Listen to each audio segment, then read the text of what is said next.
Look at that. Perfect.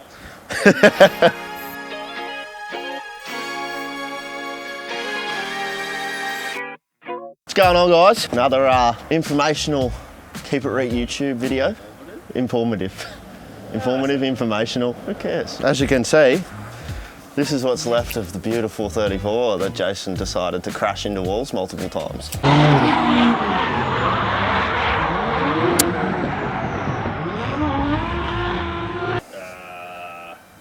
Where's the rest of it?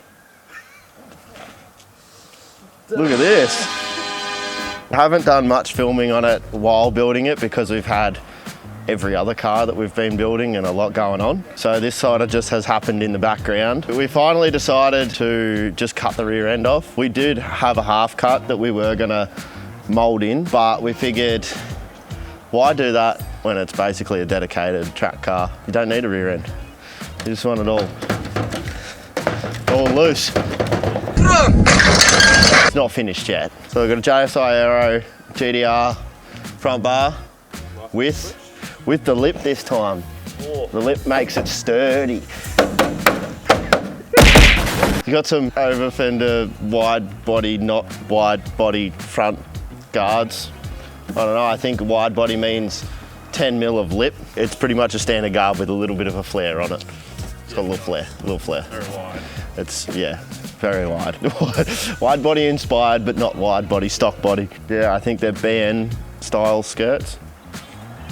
I don't know. And these are the Kensai wheels that we're gonna be running. I think they're a K15W, and then that's the sizes, 18, 9.5, plus 22. But yeah, thanks to Kensai for sending all them out there, all the 34 wheels, obviously including the ones on it. 33 ones. Oh, spicy. Get down to the money end of this 34. Jason likes to hit walls. So I tried to come up with something that would prevent us completely destroying rear ends. Obviously, if you hit it really hard, it's not gonna matter. But there's bar work. Oh. And some suspension. Chocolate. Yeah, so basically, as you can see, that got cut off and that replaces it. And the idea is that when he lightly taps walls, the arse end moves in and comes back out so it doesn't destroy tail lights. It moved very easily because I had a polyurethane bush in the center here on the pivot point, but that allowed it to rock around a lot. So you literally drive it up and down here and the thing was going like this. And I feel like if anyone's like they are over in the States, they'll complain that it's a distraction because it's flopping around a little bit. But yeah, so I just machined up some alloy spacers that go in, and it stiffened it up quite a lot. It actually is there you go, look, it moves. It's very hard to move it, but there we go.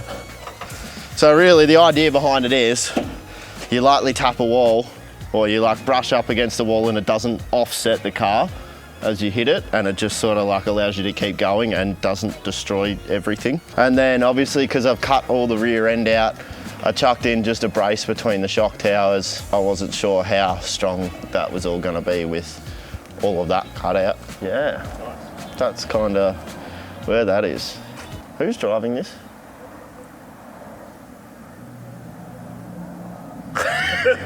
Is it Jimmy Oakes? Jimmy, yeah. It is Jimmy? Oh, I think it's getting painted like the same colour, but obviously it's all a mad rush for LZ World Tour.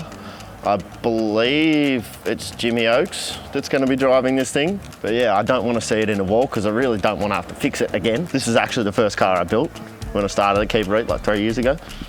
So I'm surprised that it survived this long. That's pretty good. 3 years, wondering. It's still the same motor too. I think it's the only car that still has the same motor in it. Yeah, the little NA Plus T 25 Neo loves life. It's now, yeah, got a Speedtech dog box in it, 25 turbo box with I think it's first to fourth gear, dog gears, and then fifth's just normal, but it's like a high overdrive, so, I don't know. It's also going to be going to Grubby 21 Fab, getting a full cage done before the LZ World Tour, along with the 32. They're pretty much at that point where they need them. Speaking of the 32, that's got a bit of work done to it too, so we might go into the workshop now and show you that. Look at that. That's fancy. Hot. Look at this. That's fresh. If you want to look as good as this, keeperreet.com.